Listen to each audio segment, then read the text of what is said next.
nouvel épisode de Métanoïa, un podcast où l'on parle de transformation intérieure et de foi.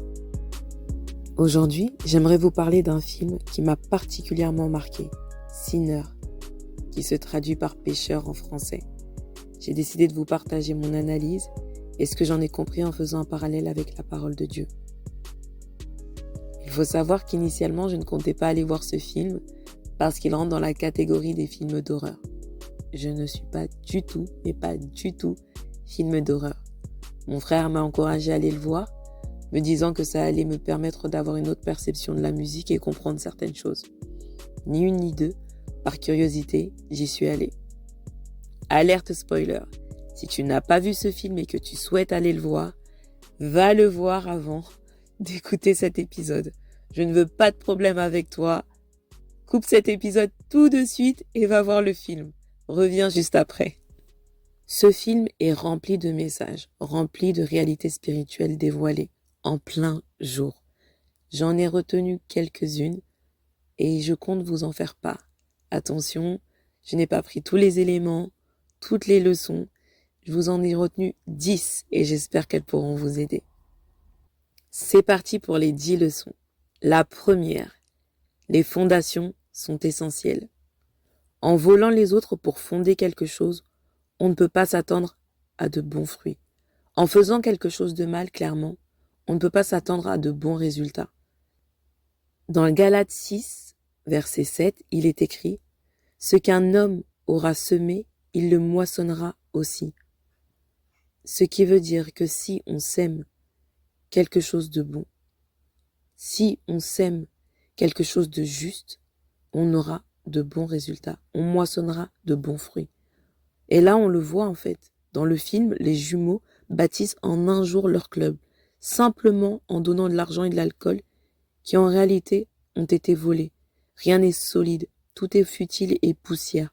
Et ils arrivent à attirer des âmes comme ça.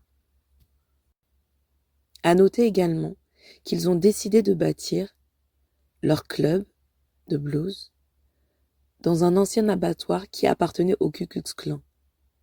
Ce qui veut dire qu'ils étaient conscients de là où ils bâtissaient quelque chose.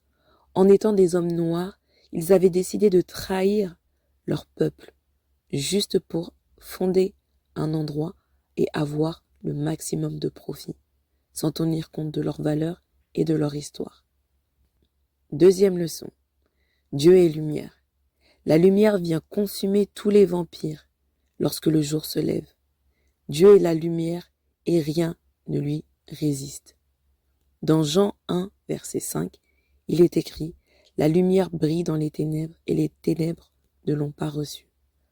Il faut savoir que dans le film, et comme on l'entend dans la légende, les vampires n'aiment pas la lumière. Ils détestent ça. Lorsque le jour se lève, ils fuient. Et dans le film, on le voit. Troisième leçon, les malédictions générationnelles. La malédiction des parents suit souvent les générations, alors que Dieu nous appelle à bénir. Il est écrit dans Exode 20, verset 5, « Je punirai l'iniquité des pères sur les enfants jusqu'à la 3e et la 4e génération. » Mais beaucoup d'hommes ne retiennent que les blessures et ce qu'ils voient. En fait, dans le film, on voit que les jumeaux n'ont pas pu aller dans une ville, je me souviens plus du nom, mais une ville où en fait le peuple noir jouit de la vie, vit bien, en toute liberté et sérénité. Mais parce que dans cette ville en question, ils connaissaient le père des jumeaux, qui pour eux était maudit, ils ne voulaient pas des fils. Pour eux, ils allaient les maudire. Pour eux, il était impensable qu'ils puissent venir vivre avec eux dans leur communauté. Et c'est ce qui nous rappelle que il est important de nous-mêmes, en tant que parents et ou futurs parents, de vraiment connaître l'état de notre sentier, de notre vie, de notre état spirituel, pour justement que nos enfants, que les générations à venir n'aient pas à subir le poids de nos péchés et de nos iniquités. Quatrième leçon, connaître la parole, ce n'est pas y croire. Et ça, s'il vous plaît, franchement, je dirais pas que c'est la leçon la plus importante, mais il faut vraiment y prêter attention. on peut connaître la parole de Dieu, mais ne pas y croire. Dans Matthieu 15, verset 8, il est écrit « Ce peuple m'honore des lèvres, mais son cœur est éloigné de moi. » Même le diable connaît la parole de Dieu. Son rôle est de semer le doute. Écoutez, dans Genèse 3, verset 1, il est écrit « Le serpent dit à la femme, Dieu a-t-il réellement dit ?» Donc là, ça conduit à tout ce que le diable peut faire. Il connaît la parole. En fait, dans le film, Sam, qui est confronté au vampire pendant que le jour se lève, aux prémices, en fait, du lever du jour, il commence à réciter le Notre Père. Ok ? Le vampire qui a généré tous les autres vampires veut Sam, veut ses dons, veut aspirer son âme. Et pendant que Sam, qui est le fils d'un révérend, qui est le fils d'un pasteur, ça veut dire qu'il a grandi dans la parole, commence à réciter le Notre Père. Écoutez, l'ennemi, qui est représenté par le vampire à ce moment-là, commence à réciter avec lui et il lui dit « Je connais ces paroles. Lorsqu'on est venu en gros nous coloniser, j'ai connu ces écritures. Je connais cela. » Donc en fait, il parle non pas par rapport à lui, mais par rapport à une âme qu'il a aspirée. Qui en fait, cette âme connaît la parole de Dieu, mais n'y croit pas. Pour elle, en fait, cette parole, elle est fondée par la colonisation. Elle n'a pas de pouvoir. C'est la raison pour laquelle elle n'a pas eu de pouvoir sur le vampire. Elle n'a pas eu de pouvoir sur l'esprit en question. Elle n'a pas eu de pouvoir sur le démon. Parce que c'était rempli de doutes et d'incrédulité. Et c'est terrible. Parce qu'en fait, c'est comme ça qu'on peut grandir dans l'église, qu'on peut connaître la parole de Dieu, qu'on peut connaître les versets, qu'on peut se penser connaître Dieu, mais en réalité, non. Ça n'a pas d'effet. On peut réciter des psaumes, des versets, tout ce qu'on veut. Mais si on n'y croit pas, ça ne sert à rien. C'est super important de veiller à ça. 5e leçon, l'invitation aux ténèbres. Dans le film, le vampire, qui va générer d'autres vampires, avant de rentrer dans la maison du couple qui fait partie du Ku Klux Klan, il va demander à entrer. Il n'a aucun pouvoir, aucun droit de rentrer dans leur maison. Il va les supplier, il va les manipuler, il va leur mentir et réussir à rentrer. Sauf que malheureusement, ce couple ne sait pas qui ils ont laissé rentrer. On comprend que la personne qu'elle avait laissé rentrer n'était pas ce qu'elle prétendait être. C'était le loup. Il était venu, c'était le vampire, c'était le démon, c'était le diable qui était venu prendre son âme et celle de son mari. Mais c'était trop tard pour elle. Il y a une deuxième phase aussi dans le film où on voit clairement que l'ennemi a besoin d'une porte d'entrée qu'on lui laisse pour qu'il puisse s'immiscer. Parce que aucun des vampires, que ce soit ceux qui étaient déjà en lien avec les invités dans ce club, que ce soit ceux qui avaient déjà un lien de sang avec ceux qui étaient déjà dans ce club, ne pouvaient rentrer. Ils ne pouvaient aucunement rentrer. Après que leur âme ait été prise, après qu'ils soient possédés par l'esprit du mal, après qu'ils soient devenus des vampires, ils n'avaient aucun droit de rentrer dans le club.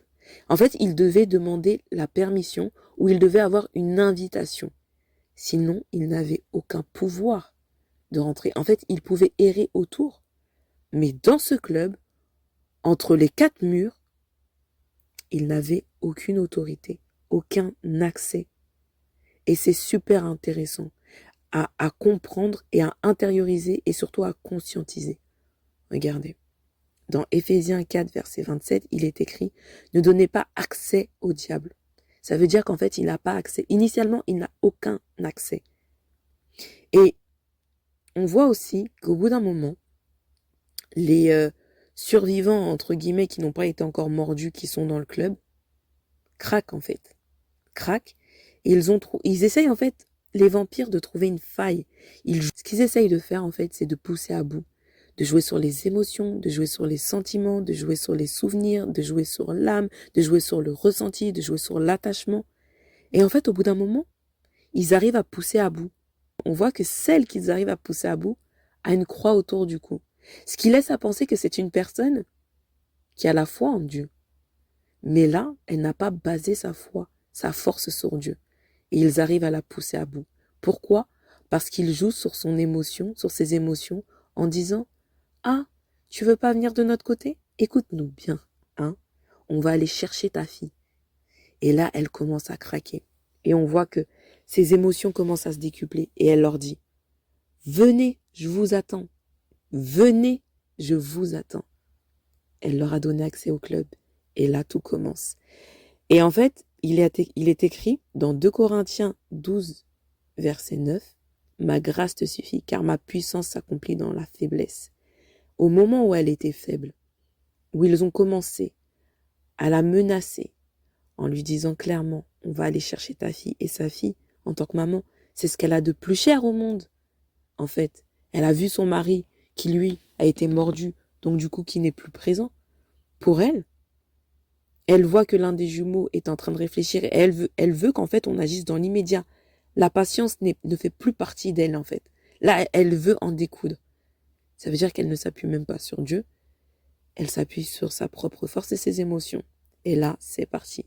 La porte est ouverte aux démons. Et ils arrivent en fait contre tous les survivants. 6e leçon. Attention à l'usage de nos dons. Utilisez les dons de Dieu pour Dieu et non pour le monde. Ce que Dieu a placé en toi, ce que Dieu a placé en moi, les dons et les talents, c'est uniquement pour son œuvre. Il est écrit dans 1 Pierre 4, verset 10, « Servez-vous les uns les autres, chacun selon le don qu'il a reçu. » En fait, dans le film, celui qui a attiré les vampires, les 3 vampires, donc du coup le couple qui a été mordu par le vampire qui avait toqué à leur porte, c'est la voix et la manière de jouer de Sam. Retenez bien ça. Il avait un don spécial. On parle bien du fils du révérend. Et son père lui avait dit qu'en allant jouer du blues, en sortant de la maison de Dieu, il allait attirer la malédiction. Mais il faut faire très attention. Parce qu'en fait, ces dons-là, ce sont les bijoux de Dieu qu'il a placés en nous. Et ça attire justement le monde des ténèbres. En allant utiliser ça pour l'argent, pour le pouvoir, le succès, la visibilité et que sais-je, on va payer ça très cher. En fait, c'est les conséquences. Et les conséquences, là, on les voit. Parce que tout simplement, l'ennemi est venu toquer à la porte et a dit « Je veux Sam. On veut Sam. On vous laissera tranquille. On partira. On le veut juste lui. » Et le vampire le répète. « Moi, je veux tes dons, je veux tes talents, je veux tes souvenirs, je veux tes musiques. Après, tu vois, tranquille. Je te laisserai mourir et j'emprisonnerai ton âme. Mais c'est ce que je veux de toi, en fait. » Donc faites très attention. Faites très très attention aux dons, aux talents que Dieu a mis en vous, aux capacités qui sont en vous, à votre potentiel, aux compétences que les gens voient au travers de vous, à votre lumière. Je vous supplie de faire très très attention. 7e leçon. Les émotions mal gérées sont des portes ouvertes. Se mettre en colère sans maîtriser ses émotions invite les démons. Faire des compromis aussi. Il est écrit dans Éphésiens 4, verset 26, « Si vous vous mettez en colère, ne péchez point, que le soleil ne se couche pas sur votre colère. » En fait, on voit que la colère, elle attire quelque chose, une parole mauvaise, une mauvaise action, de la violence. En fait, on voit que ça démultiplie quelque chose et c'est jamais quelque chose de bon qui suit par la suite. Et c'est très intéressant d'observer ça parce que on voit qu'une fois qu'on est en colère ou que les émotions sont mal gérées, observez bien que par la suite, on ne ressort pas quelque chose dont on est fier, honnêtement. Ça va être soit de la vengeance, du mépris, de la violence, euh, une, une dureté de notre cœur. Enfin, rien en fait que Dieu veut qu'on soit ou qu'on fasse. 8e leçon, accrochez-vous, on est presque à la fin. La musique est spirituelle. L'ambiance de la nuit nous dépasse. Quand on observe que toute l'action se passe la nuit, ce n'est pas pour rien. Ce n'est absolument pas pour rien. Prêtez vraiment attention à ce que je vais dire. La musique n'est pas neutre. Dans une simple soirée, bon, pour ceux qui sont déjà partis en soirée, est-ce que vous avez déjà fait l'observation qu'on sent qu'à partir de 3 heures du matin et dans les environs, tout le monde est en folie. L'atmosphère change.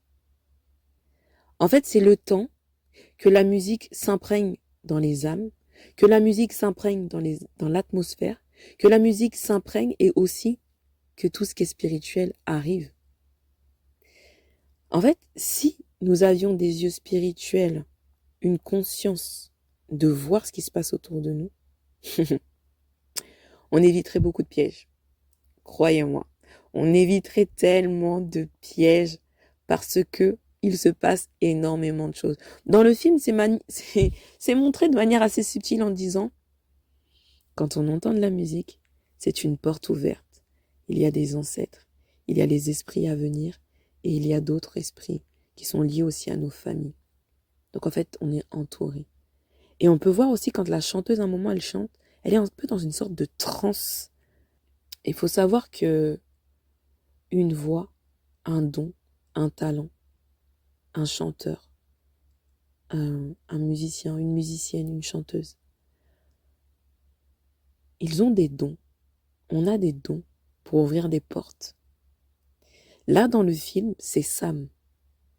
Parce qu'ils ne sont pas venus chercher la chanteuse dont je parle. Ils ne sont pas venus chercher le pianiste qui jouait depuis tellement d'années. Ils sont venus chercher Sam, qui avait ce don spécial de ramener dans une atmosphère, dans quelque chose, par ses paroles, par son cœur, par son don, il y avait quelque chose de spécial, en fait, en lui. Et sachez que chacun d'entre nous, on a ce quelque chose de spécial dans chacun des domaines où Dieu nous a appelés. Et c'est la raison pour laquelle on a aussi parfois des combats. Parce qu'on veut. En fait, l'ennemi veut attraper ça. Il le veut. Il en a besoin, en fait. Parce que c'est une richesse du royaume. Et il veut l'attirer à lui. Et il ne peut pas le prendre comme ça. Il a besoin de certaines portes ouvertes. Il a besoin d'un accès. Et dans 1 Corinthiens 10, verset 31, il est écrit que tout ce que vous faites soit fait pour la gloire de Dieu. Ça veut dire que si Sam avait cette conscience-là, au plus profond de son être, que si Dieu lui a donné ce don de chanter, que si Dieu lui a donné ce don de jouer, c'était pour glorifier Dieu. Il ne l'aurait pas fait. Parce qu'en fait, dans la musique qu'il chante, où il dit qu'en fait, il l'a dédié à son père, il a compris son père. Mais en fait, il choisit le blues. Il choisit de ne pas glorifier Dieu. Et il le dit et ça commence à entraîner la pièce. En fait, il pose d'emblée l'atmosphère selon ses paroles. Des paroles de désobéissance, des paroles où il fait un choix qui n'est pas suivre Dieu. Et là, l'atmosphère commence à prendre. Et les gens commencent à aimer. Les gens commencent à s'enivrer de sa musique, de son don, de sa voix. Non pas sur de bonnes bases, non pas sur des bonnes paroles, mais sur des paroles qui conduisent à la désobéissance, qui conduisent à l'idolâtrie, qui conduisent à la désinvolture, qui conduisent à la débauche. Et en fait, les gens ils aiment ça, en fait. Ils aiment, ils écoutent. Comme on écoute des musiques qui parlent de sexe, en fait, qui parlent de trahison, d'aller prendre l'homme à quelqu'un, d'attraper la petite, de ceci. En fait, on s'enivre de ça sans même comprendre quel esprit est en train d'essayer de nous enivrer, de nous posséder par ses paroles. Vous savez, je ne sais pas si ça vous est déjà arrivé. Moi, quand j'étais plus jeune, bien que je sois super jeune, j'écoutais des musiques... quand j'étais triste, mais super badante. Non, mais vraiment, où Même si parfois j'étais pas triste, en fait, je me mettais dans une ambiance, dans une atmosphère en écoutant des paroles. Et là, on se rend compte que ça vient voler notre paix et notre joie. La paix et la joie que Dieu nous a donnée. Non, les gars, veillez vraiment à ce que vous écoutez et à où vous allez. C'est très, très important. On vit dans un monde plus que spirituel. Et c'est réel. 9e leçon. Les projets sur le sable s'effondrent. Il est vital de bâtir nos projets, nos foyers, nos relations sur le roc qui est Jésus-Christ. Écoutez, dans Matthieu 7, verset 24, il est écrit « Celui qui entend mes paroles et les met en pratique est semblable à un homme prudent qui a bâti sa maison sur le roc. » Vous savez, l'un des jumeaux, on le voit en fait revenir chez lui et rendre hommage à son bébé qu'il a perdu. Sa conjointe est une sorcière. Elle fait de la magie. Et en fait, elle lui donne une amulette. Elle explique que si jusqu'ici, après avoir fait le tour du monde, son conjoint est revenu indemne avec son frère jumeau, c'est parce qu'elle a prié pour lui. Et son conjoint lui dit, mais si tes prières sont aussi efficaces, pourquoi ça n'a pas marché sur notre bébé? Et là, elle est désarmée. Elle dit, je ne sais pas. Je ne sais pas. On voit ici que leur foyer est basé sur la magie, sur leurs propres croyances. On voit aussi que quand ils ont choisi de prendre ce club, ils ont décidé de bâtir leur club sur autre chose que Dieu, sur autre chose que de la pureté. Si ce n'est pas quelque chose de bon, si ce n'est pas quelque chose que Dieu t'a donné, si ce n'est pas quelque chose qui a été semé avec vraiment quelque chose de saint, une maison qui a été bâtie sur quelque chose de saint, un projet qui a été bâti sur quelque chose de saint, mais les fruits que tu vas récolter, comme je disais tout à l'heure, ne seront pas bons, ils seront pourris. Au début, ça peut paraître bon, ça peut être illusoire, je dis pas, mais sur le long terme. Donc il faut faire très attention à ce sur quoi on bâtit nos projets, nos foyers, nos relations, notre travail, nos valeurs, nos principes, parce que ça joue énormément. Je veux dire par là que demain, vous êtes dans une relation, vous comptez vous marier. Cette relation est bâtie sur le mensonge, sur le mépris, sur l'égoïsme, sur la tromperie, sur que sais-je.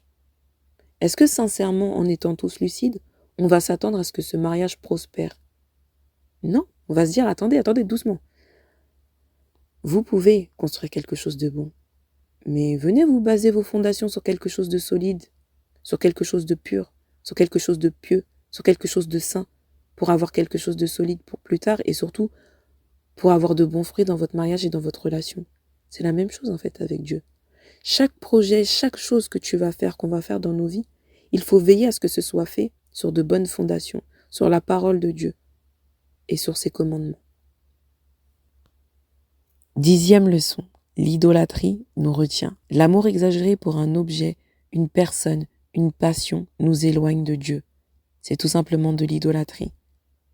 Il est écrit dans Exode 20, verset 3, « Tu n'auras pas d'autre Dieu devant ma face. » Il est donc impensable qu'une personne, une relation, un travail, des finances, une ambition prennent la place de Dieu dans nos vies et dans notre cœur. Il doit avoir la première place.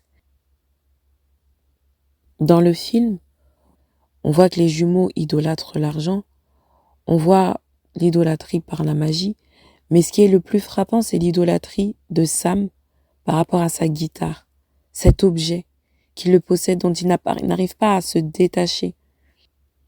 Malgré le fait que cette guitare soit cassée, on voit que Sam y reste attaché et il décide de prendre la route pour vivre pour le blues. C'est désormais à ce moment-là qu'on voit qu'il a fait son choix, le choix de s'attacher à son amour pour la musique plutôt que de s'accrocher à Dieu. Plus tard, l'un de ses cousins du coup, survivant qui est devenu vampire, avec sa conjointe qui est devenue vampire, viennent le voir. Et la porte d'accès, encore une fois, pour qu'il puisse atteindre Sam, a été l'argent. Il lui demande aussi de jouer une dernière fois pour lui en lui ramenant le même modèle de guitare qu'il avait. Encore une fois, on voit que son amour pour l'argent et la musique surpasse l'amour qu'il pourrait avoir pour Dieu. Il est important qu'on veille sur notre cœur, à savoir qui réside sur le trône de notre cœur. J'ai une petite leçon bonus pour toi, qui est ton modèle et avec qui tu marches. Sam choisit ses cousins comme exemple, malgré leur vie de débauche, malgré qu'ils soient des voleurs. L'un des cousins, qui est assez terre à terre, lui dit clairement de ne pas les suivre, de ne pas marcher sur leurs pas et de tout simplement rentrer chez lui. Mais il n'écoute pas. Certes, il passe chez lui, mais il décide de prendre la route. On voit également que la partenaire d'un des jumeaux a été séduite par l'amour de l'argent et elle se compromet. Cela conduit non seulement à la mort de sa propre âme, mais aussi à celle de son conjoint, qui est l'un des jumeaux. Tout cela pour quelques pièces d'or qu'ils n'ont jamais utilisées. Et ils perdront également leurs proches. Il est écrit, dans Proverbe 13, verset 20, « Celui qui fréquente les sages devient sage, mais celui qui se plaît avec les insensés s'en trouve mal. » Il est également écrit dans 1 Corinthiens 15, verset 33, « Ne vous y trompez pas, les mauvaises compagnies corrompent les bonnes mœurs. » Soyons donc vigilants quant aux modèles, nos mentors, les amis que nous choisissons. Jésus-Christ est et restera le meilleur des mentors sans égal. Mais ici-bas, faisons preuve de discernement et de sagesse envers ceux que nous laissons entrer dans nos vies. Cherchons à comprendre ce qui les anime, leurs priorités et leurs valeurs. Car ceux qui ont accès à notre vie peuvent nous bénir, mais aussi nous mener à notre propre paix. Veillez et priez. Je nous invite à nous poser les bonnes questions. Sur quoi est bâtie ta vie? Existe-t-il des idoles qui te retiennent d'être entièrement libre pour Dieu? Qu'est-ce qui t'empêche de te donner totalement à lui? Est-ce une relation, l'argent, le pouvoir, un travail, les vêtements, les réseaux sociaux, une relation toxique, la musique mondaine, la désobéissance, les soirées, une addiction? Aujourd'hui, je t'invite à fermer la porte à tout ce qui pourrait être une invitation à l'ennemi et surtout à ta destruction. Je crois et je déclare que nous sommes déjà libres en Jésus-Christ. Tout ce qui nous retenait est brisé au nom de Jésus. Dans Jean 8, verset 36, il est écrit « Si donc le Fils vous affranchit, vous serez réellement libres. » Nous sommes libres. Tu es une personne merveilleuse et tu as du potentiel, alors ne le gâche pas. Merci d'avoir partagé ce moment avec moi. Prends soin de ton âme, reste connecté au cœur de Dieu et surtout, n'oublie pas de rayonner. À très bientôt pour un nouvel épisode de Métanoïa. Demeure béni.